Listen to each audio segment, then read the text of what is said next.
Mr. Hastings. Thank you, Mr. Chairman, very much. Let me broaden this argument, this debate a little bit. Our country was founded on the basic principle that citizens would not be persecuted by the government for their beliefs or political affiliations. That is why when concerns were raised in early 2012 that IRS officials were targeting conservative groups applying for tax-exempt status, several committees of the House of Representatives, including this committee, began asking questions and investigating those allegations. Unfortunately, when Lois Lerner testified before this committee in May 2013 and again last month, she refused to answer questions that would give us, members of Congress, the necessary information to evaluate the degree of wrongdoing at the IRS. Mr. Chairman, Congress has a clear constitutional duty to conduct robust oversight of the executive branch, and the IRS is part of that branch. Congress has exercised its oversight authority since the earliest days of our nation, dating back to as early as 1792, when a committee was established to examine the Army's defeat at the Battle of Wabash. Throughout each generation, robust congressional oversight has exposed waste in government and abuses in power by administration officials and even presidents. It is through Congress asking tough questions and conducting their oversight duties that allow Americans to hold their government and elected officials accountable.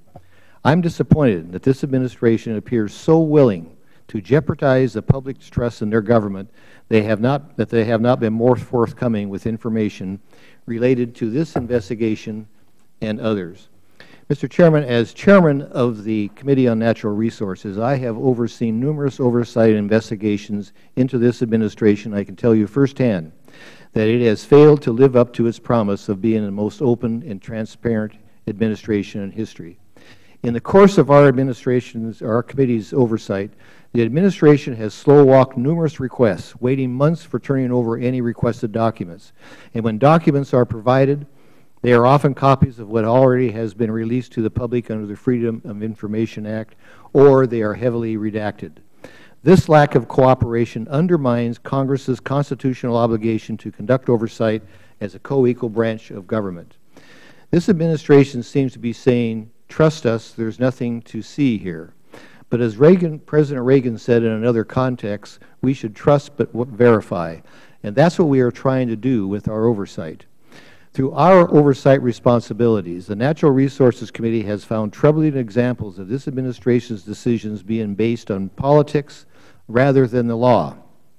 This includes how conflicts of interest are handled for political appointees, how the lack of sound science is used in endangered species listings, and the mismanagement of the process to rewrite coal regulation. Now, Mr. Chairman, I understand that issuing a subpoena is never the preferred option. And it is unfortunate that I have had to do so in my committee on several occasions.